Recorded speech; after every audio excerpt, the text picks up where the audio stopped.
नमस्कार शिक्षकों। कक्षा 6 की पाठ्य पुस्तक विज्ञान भारती 1 के अध्याय भोजन एवं स्वास्थ्य पर आधारित इस ऑनलाइन वीडियो मॉड्यूल में आपका स्वागत है। इस मॉड्यूल के द्वारा हम भोजन एवं स्वास्थ्य को प्रभावी ढंग से पढ़ने पढ़ाने की प्रक्रिया पर चर्चा करेंगे। इस अध्याय के विभिन्न विषयों को प्रभावी ढंग से सीखने सिखाने की प्रस्तावित प्रक्रियाएं कुछ इस प्रकार होंगी। शिक्षक बच्चों को वीडियो आदि के द्वारा कुपोषण का अर्थ, उसके परिणाम, उसकी पहचान करना, कुपोषण को दूर करने के उपाय तथा संतुलित आहार के बारे में समझाने का प्रयास करेंगे। इस अध्याय के अंत तक विद्यार्थियों से निम्नलिखित सीखने के परिणाम अपेक्षित हैं। बच्चे कुपोषण की परिभाषा तथा उसके प्रभाव को बता लेंगे। बच्चे पोषक तत्व, उनके कार्य, उनके स्रोत और कमी से होने वाले रोगों को तालिका में प्रदर्शित कर लेंगे। बच्चे संतुलित आहार की अवधारणा बता लेंगे। इस अध्याय के लिए सामान्य कक्षोपयोगी वस्तुएं ही शिक्षण सामग्री के रूप में प्रयोग की जाएंगी। अब पाठ का आरंभ अध्यापक भोजन की आवश्यकता के बारे में पूछकर कर सकते हैं। बच्चों से ये भी पूछा जा सकता है कि वे कितने समय बिना खाना खाए रह सकते हैं और उस दौरान दौरान उन्हें क्या महसूस होगा। इस तरह की चर्चा से ये स्थापित किया जा सकता है कि भूख लगना एक प्राकृतिक संकेत है जो हमें भोजन लेने के लिए प्रेरित करता है। यहाँ पाठ्य पुस्तक में दिया गया उपक्रम भी दोहराया जा सकता है, जिसमें अध्यापक श्याम पट्ट पर सूची ए और बी बनाकर क्रमशः खाने योग्य व अखाद्य पदार्थ लिख सकते हैं। सूची ए में रोटी, दाल, चावल जैसे भोज्य पदार्थ और सूची बी में लोहा, लकड़ी, ईंट जैसे पदार्थ लिखे जा सकते हैं और फिर छात्रों से सवाल किया जा सकता है कि सूची के कौन से पदार्थ खाने के योग्य हैं। बच्चे आसानी से बता पाएंगे कि रोटी, दाल, चावल आदि खाने योग्य हैं, जबकि लोहा, लकड़ी, ईंट खाने योग्य नहीं है। इसी गतिविधि के आधार पर समझाया जा सकता है कि भोजन उन्हीं वस्तुओं को कहते हैं जिन्हें खाया जा सकता है और जो हमारे शरीर को ऊर्जा एवं पोषण देते हैं। यहाँ अध्यापक स्पष्ट कर सकते हैं कि भोजन की परिभाषा में सिर्फ पेट भरना शामिल नहीं, बल्कि ऐसे पदार्थ भी शामिल हैं जिन्हें खाने से ताकत मिलती है और शरीर स्वस्थ रहता है। फिर भोजन के कार्यों को समझाया जा सकता है। भोजन का प्रमुख कार्य है शरीर को ऊर्जा देना। खेलने, कूदने, दौड़ने, सोचने, इन सब गतिविधियों के लिए ऊर्जा भोजन से ही प्राप्त होती है। यदि भोजन ना मिले तो शरीर थक जाता है और काम नहीं कर पाता। भोजन हमारे शरीर की विकास सामग्री भी है। भोजन से प्राप्त पोषक तत्व हमारे मांसपेशियों का निर्माण करते हैं और चोट लगने पर घाव भरने के लिए भी भोजन से पोषक तत्व मिलते हैं।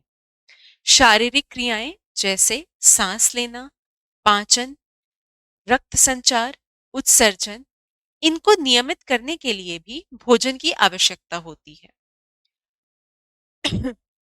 भोजन शरीर के तापमान को नियंत्रित रखने में भी सहायता करता है और पर्याप्त भोजन मिलने से हमारी मांसपेशियां मजबूत एवं सक्रिय रहती हैं। अच्छा भोजन हमारे शरीर की रोग प्रतिरोधक क्षमता भी बढ़ाता है और शरीर को बीमारियों से लड़ने की ताकत देता है।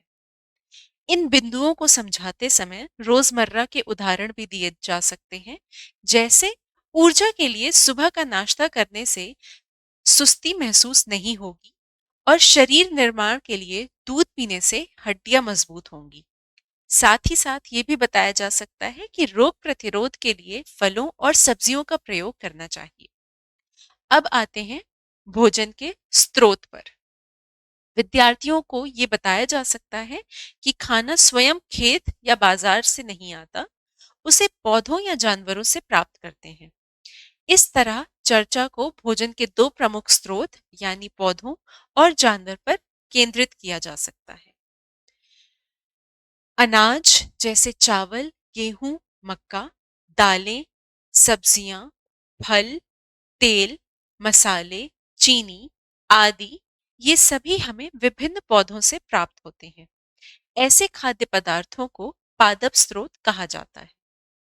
फिर जानवरों से प्राप्त भोजन के स्रोत के बारे में बता सकते हैं, जैसे दूध एवं दुग्ध उत्पाद जैसे दही और पनीर हमें गाय भैंस जैसे जानवरों से मिलते हैं। अंडे हमें मुर्गियों से मिलते हैं। मांस मछली, मुर्गा, बकरा, मछली आदि जीवों से प्राप्त होते हैं।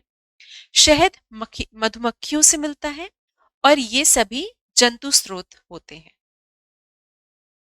फिर आते हैं भोजन के पादप स्रोत पर। भोजन हमारे पौधे हमारे भोजन का मुख्य स्रोत हैं और पौधों के विभिन्न भाग से हमें विभिन्न तरीके के फल और सब्जियां प्राप्त होती हैं। जैसे गाजर और मूली जड़ से प्राप्त होती हैं। आलू, लहसुन, प्याज ये सब तना से प्राप्त होते हैं। पालक, धनिया ये पत्तियों से प्राप्त होते हैं। फूल गोभी पौधे का फूल होता है। टमाटर और आम उसके फल होते हैं। चावल, गेहूं आदि ये सब बीज होते हैं और काजू, बादाम, पिस्ता ये सूखे मेवे में आते हैं। फिर अध्यापक इस तरीके का चित्र दिखाकर विद्यार्थियों से पूछ सकते हैं कि पौधे के कौन से भाग से कौन सी सब्जियां आई हैं। अब शिक्षक पोषक तत्वों की अवधारणा के बारे में बता सकते हैं कि भोजन के घटक जिन्हें खाने पर शरीर को ऊर्जा, शक्ति और वृद्धि के साधन मिलते हैं, उन्हें पोषक तत्व कहते हैं। हर भोजन वस्तु में कुछ न कुछ पोषक तत्व जरूर होते हैं और अलग-अलग खाद्य पदार्थों में भिन्न पोषक तत्व अलग-अलग मात्राओं में पाए जाते हैं। कुछ पोषक तत्व निम्नलिखित हैं: कार्बोहाइड्रेट, प्रोटीन, वसा, विटामिन्स, खनिज लवण और जल एवं रेशे। सबसे पहले आता है कार्बोहाइड्रेट। ये शरीर के लिए मुख्य ऊर्जा प्रदान करने वाला पोषक तत्व है। हमारे भोजन का बड़ा हिस्सा कार्बोहाइड्रेट वाले खाद्य पदार्थ होते हैं जो हमें तुरंत ऊर्जा देते हैं। जैसे अनाज, आलू, चीनी आदि में कार्बोहाइड्रेट प्रचुर मात्रा में होता है। ये खाने के बाद ग्लूकोज बनते हैं और शरीर की ऊर्जा जरूरतों को पूरा करते हैं। इस चित्र में कार्बोहाइड्रेट के कुछ स्रोतों को दर्शाया गया है। फिर आते हैं प्रोटीन। प्रोटीन को शरीर के निर्माण सामग्री भी कहते हैं। प्रोटीन शरीर की वृद्धि और उसकी मरम्मत के लिए जिम्मेदार होता है। मांसपेशियों का निर्माण, त्वचा, नाखून के विकास से लेकर शरीर के अंदर एंजाइम और हार्मोन तक प्रोटीन से ही बनते हैं। दालें, बीन्स, सोयाबीन, दूध और दुग्ध उत्पाद, अंडे, मछली, चिकन आदि ये सब प्रोटीन के अच्छे स्रोत माने जाते हैं। उसके बाद आता है वसा। वसा भी ऊर्जा देता है, लेकिन इसे शरीर संग्रहित ऊर्जा के रूप में इस्तेमाल करता है। वसा हमारे शरीर में एक गद्दी की तरह काम करता है जो अंदरूनी अंगों की सुरक्षा करता है तथा शरीर को गर्माहट प्रदान करता है। घी, तेल, मक्खन, मेवे जैसे खाद्य पदार्थों में वसा होता है और 1 ग्राम वसा कार्बोहाइड्रेट या प्रोटीन से दुगनी ऊर्जा देता है। इसलिए शरीर अतिरिक्त ऊर्जा वसा के रूप में जमा करके रखता है। लेकिन बहुत अधिक वसा खाने से मोटापा हो सकता है, इसलिए संतुलित मात्रा में ही घी, तेल का सेवन करना चाहिए। इसके बाद आता है विटामिन्स। ये वो पोषक तत्व हैं जो थोड़ी थोड़ी मात्रा में शरीर को विभिन्न कार्यों के लिए जरूरी होते हैं। ये शरीर की रोग प्रतिरोधक क्षमता बढ़ाने में मदद करते हैं और शरीर को सुचारू कार्य के लिए अनिवार्य होते हैं। मुख्यतः विटामिन हमें ताजी सब्जियों, फलों, दूध, अंडे, अंकुरित अनाज आदि से मिलते हैं और विटामिन कई प्रकार के होते हैं, जैसे वसा में घुलने वाले विटामिन ए, डी, ई तथा के और जल में घुलनशील विटामिन बी तथा सी। इस तालिका में विटामिन के स्रोत, उनकी कमी से होने वाले रोग और उन रोगों के लक्षण दिखाकर बच्चों से इस पर वार्तालाप किया जा सकता है। फिर आते हैं खनिज लवण। खनिज लवण भी विटामिन्स की तरह कम मात्रा में आवश्यक पोषक तत्व हैं और शरीर की अनेक क्रियाओं के लिए जिम्मेदार होते हैं। उदाहरण के लिए लोहा यानी आयरन एक खनिज है जो रक्त में हीमोग्लोबिन बनाता है। कैल्शियम हड्डियों और दांतों को मजबूत करता है। आयोडीन थायराइड के कार्य के लिए जरूरी होता है। खनिज फल, सब्जियां, दालों, मांस, दूध लगभग हर प्रकार के संतुलित आहार से मिल सकता है। भोजन में खनिजों की थोड़ी मात्रा भी हमारे शरीर की क्रियाशीलता बनाए रखने के लिए जरूरी है और विविध आहार खाने से आमतौर पर खनिजों की पूर्ति हो जाती है। इन पोषक तत्वों को पढ़ाते समय कोशिश ये की जा सकती है कि बच्चे उनसे संबंधित उदाहरण अवश्य दें ताकि वे रोजमर्रा के खाने पीने की श्रेणियों को पहचान सकें। जैसे छात्रों से पूछा जा सकता है कि दूध पीने से कौन से पोषक तत्व मिलते हैं और फिर उन्हें बताया जा सकता है कि दूध से हमें प्रोटीन, कैल्शियम और विटामिन्स मिलते हैं। या उनसे ये भी पूछ सकते हैं कि सेब खाने से क्या मिलता है और उन्हें बताया जा सकता है कि कार्बोहाइड्रेट, फाइबर और विटामिन्स सेब से प्राप्त होते हैं। फिर आते हैं इस तालिका पर जिसमें अनेक खनिज लवण दिए गए हैं और उनसे उनके स्रोत, उनकी उपयोगिता और उनकी कमी से क्या प्रभाव पड़ सकता है हमारी शरीर पर। दूसरा महत्वपूर्ण घटक है रेशेदार पदार्थ, जिसे हम आहार रेशा या फाइबर कहते हैं। भोजन में रेशा अवश्य होना चाहिए क्योंकि ये पचता तो नहीं है लेकिन पाचन को सुचारू रखने में मदद करता है। रेशे भोजन को और उसके अपशिष्ट को आसानी से आगे बढ़ाते हैं जिससे कब्ज जैसी समस्या नहीं होती। रेशे हमारी आंतों की सफाई में सहायता करते हैं और भोजन का अवशेष सही प्रकार से होने में मदद करते हैं। फिर बच्चों को बताया जा सकता है कि साबुत अनाज जैसे आटा, दलिया, फल जिसमें आते हैं सेब, नाशपाती, संतरा जिसमें छिलके समेत रेशा होता है और कच्ची सब्जियां जैसे गाजर, मूली, पत्ता गोभी और कुछ दालों का छिलका ये सभी फाइबर के बेहतरीन स्रोत होते हैं। अब एक ऐसे अवयव की चर्चा की जा सकती है जो पोषक तत्वों की सूची से अलग गिना जाता है परंतु शरीर के लिए अत्यंत आवश्यक है, यानी जल। बच्चों को बताया जा सकता है कि हमारे शरीर का लगभग 60 से 70% भाग जल से बना है। शरीर की हर क्रिया पानी के माध्यम से होती है, जैसे खून का प्रवाह, पोषक तत्वों का परिवहन, पसीने द्वारा शरीर की ठंडक, हानिकारक पदार्थों का मूत्र द्वारा निष्कासन। इन सभी के लिए पानी अनिवार्य है, इसलिए जल के बिना जीवन संभव नहीं है। कुछ दैनिक उदाहरण भी दिए जा सकते हैं, जैसे यदि बहुत देर तक पानी ना मिले तो प्यास के मारे गला सूखने लगता है, सिर दर्द भी हो सकता है और ध्यान भी केंद्रित नहीं हो पाता। गर्मियों के दिनों में पसीने से शरीर का पानी निकल जाता है, तब और अधिक पानी लेकर उसकी कमी को पूरा करना चाहिए। यहाँ छात्रों से पूछा जा सकता है कि वो रोज कितना पानी पीते हैं और फिर उनको बताया जा सकता है कि सामान्यतः एक व्यक्ति को दिन में 8 से 10 ग्लास पानी पीना चाहिए। फिर आते हैं संतुलित आहार पर। छात्रों को शरीर के विभिन्न कार्यों के लिए अलग-अलग प्रकार के पोषक तत्व, पानी और रेशे से परिचित करवाने के बाद संतुलित आहार की अवधारणा बताई जा सकती है।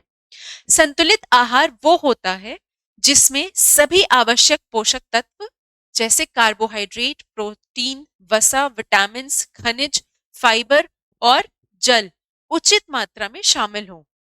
संतुलित आहार का उद्देश्य है कि शरीर के सभी जरूरतों को पूरा किया जा सके और हम स्वस्थ और ऊर्जावान बने रहें। किसी एक ही प्रकार के भोजन से स्वास्थ्य नहीं चल सकता।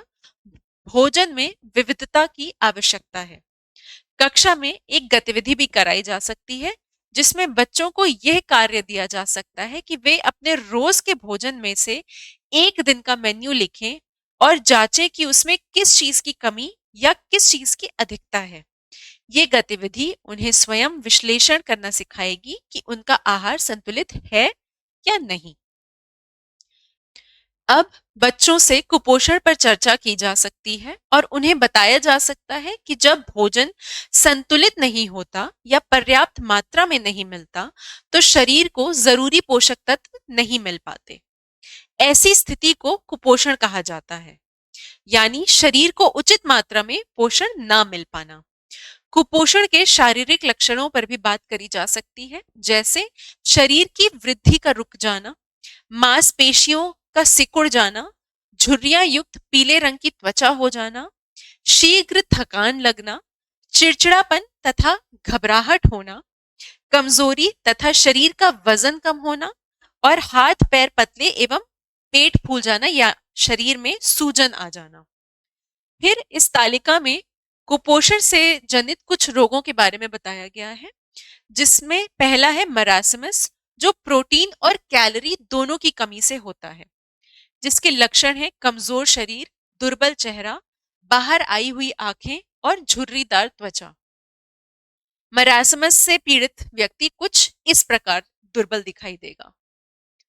फिर आता है क्वाइशोरकोर, जो प्रोटीन की कमी से होता है। इसमें शरीर में सूजन आ जाती है, हाथ पैर दुर्बल हो जाते हैं और बाल भूरे एवं पतले हो जाते हैं। और क्वाइशोरकोर से पीड़ित व्यक्ति कुछ इस प्रकार दिखेगा, जिसमें पेट में सूजन आ गई है, हाथ और पैर दुर्बल हो गए हैं और बाल हमें भूरे दिख सकते हैं। फिर आता है अनीमिया, जो आयरन की कमी से होता है और जिनमें नाखून सफेद पड़ जाते हैं, पैरों में सूजन आ जाती है और भूख लगना भी कम हो जाती है। इन सारी बीमारियों से हम बचाव संतुलित आहार लेकर कर सकते हैं। फिर कुपोषण के प्रभाव को समझाते हुए विद्यार्थियों को बताया जा सकता है कि कुपोषित बच्चे रोगों से लड़ नहीं पाते, इसलिए अक्सर बीमार रहते हैं। वजन में निरंतर कमी होने लगती है और मांसपेशियों में दुर्बलता आने लगती है। शारीरिक और मानसिक रूप से कमजोर होने लगते हैं और बौद्धिक विकास भी अवरुद्ध हो जाता है। रोग प्रतिरोधक क्षमता भी कम होती है और संक्रमण रोगों से ग्रसित होने की संभावना भी बढ़ जाती है। फिर इस स्लाइड के माध्यम से बच्चों को स्वास्थ्य की अवधारणा समझाई जा सकती है। शिक्षक बता सकते हैं कि स्वास्थ्य वह स्थिति है जब हमारे शरीर के सभी अंग सही प्रकार से काम कर रहे हों और शरीर तथा बाहरी वातावरण के बीच संतुलित बना रहता है। अर्थात केवल बीमार ना होना ही स्वास्थ्य नहीं है, बल्कि शरीर का सामान्य रूप से काम करना भी उतना ही आवश्यक है। इसके साथ ही बच्चों को समझाना महत्वपूर्ण है कि स्वास्थ्य केवल शारीरिक नहीं होता, बल्कि शारीरिक, मानसिक और सामाजिक तीनों पहलुओं का संतुलन ही पूर्ण स्वास्थ्य कहलाता है। जब व्यक्ति इन तीनों स्तरों पर सामान्य और संतुलित होता है, तभी वो अपने दैनिक कार्य उचित क्षमता और दक्षता के साथ कर पाता है। भोजन और स्वास्थ्य का संबंध बताते हुए शिक्षक बच्चों को बता सकते हैं कि जैसा खाओगे अन्न वैसा बनेगा मन। यानी यदि वे संतुलित आहार और पौष्टिक खाना खाते हैं तो उनकी ऊर्जा बनी रहेगी और पढ़ाई और खेल में वो अच्छा प्रदर्शन करेंगे, कम बीमार पड़ेंगे और ठीक तरीके से उनका विकास होगा। इसके विपरीत यदि कोई बच्चा ठीक से खाना नहीं खाता तो अक्सर उसे कमजोरी, मोटापा या अन्य बीमारियां घेर सकती हैं। यानी इसका सीधा संबंध है, अच्छा खान पान मतलब अच्छा स्वास्थ्य और खराब खान पान मतलब खराब स्वास्थ्य। फिर इस स्लाइड के माध्यम से शिक्षक बच्चों को ये समझा सकते हैं कि स्वस्थ रहने के लिए रोजाना अपने भोजन में विविधता और संतुलन रखना आवश्यक है। सबसे पहले शिक्षक ये बता सकते हैं कि मौसमी फल और अनाज हमारे शरीर को आवश्यक ऊर्जा और रेशे प्रदान करते हैं, इसलिए बच्चों को प्रतिदिन फल, दाल और रोटी जैसे साधारण लेकिन पौष्टिक खाद्य पदार्थ अवश्य लेने चाहिए। शिक्षक बच्चों को ये भी समझा सकते हैं कि दूध, दही, लस्सी इनके जैसे पदार्थ शरीर की वृद्धि और हड्डियों की मजबूती के लिए अत्यंत आवश्यक हैं, इसलिए इन्हें अपने भोजन में शामिल करना चाहिए। शिक्षक बच्चों को यहाँ प्रेरित कर सकते हैं कि वे घर पर बने पौष्टिक नाश्ते और भोजन का चयन करें ताकि उनका शारीरिक और मानसिक विकास सही ढंग से हो सके। इसके बाद ध्यान देने वाली एक महत्वपूर्ण बात यह भी है कि स्वस्थ रहने के लिए केवल यह जानना पर्याप्त नहीं है कि क्या खाना चाहिए, बल्कि यह भी समझना आवश्यक है कि किन चीजों का सेवन कम या बिल्कुल भी नहीं करना चाहिए। शिक्षक समझा सकते हैं कि कोल्ड ड्रिंक, अधिक तली भुनी चीजें, नूडल्स, चाय, कॉफी, ब्रेड और अन्य मैदे के पदार्थ शरीर को पोषण नहीं देते, बल्कि अनावश्यक कैलोरी बढ़ाकर हमें बीमार बना सकते हैं। इसके बाद बच्चों को यह भी बताया जा सकता है कि सड़क या बाजार में खुले में बिकने वाले खाद्य पदार्थ अक्सर अस्वच्छ होते हैं और उनमें कीटाणु हो सकते हैं, जिससे पेट खराब हो सकता है और अन्य बीमारियां भी हो सकती हैं। पाठ के समापन पर विद्यार्थियों की समझ का आकलन करने के लिए कुछ अभ्यासात्मक प्रश्नों का सहारा लिया जा सकता है। शिक्षक चाहे तो इन प्रश्न को चर्चा के रूप में प्रस्तुत कर सकते हैं ताकि बच्चे अपने विचार व्यक्त करें और विषय को बेहतर ढंग से समझ सकें।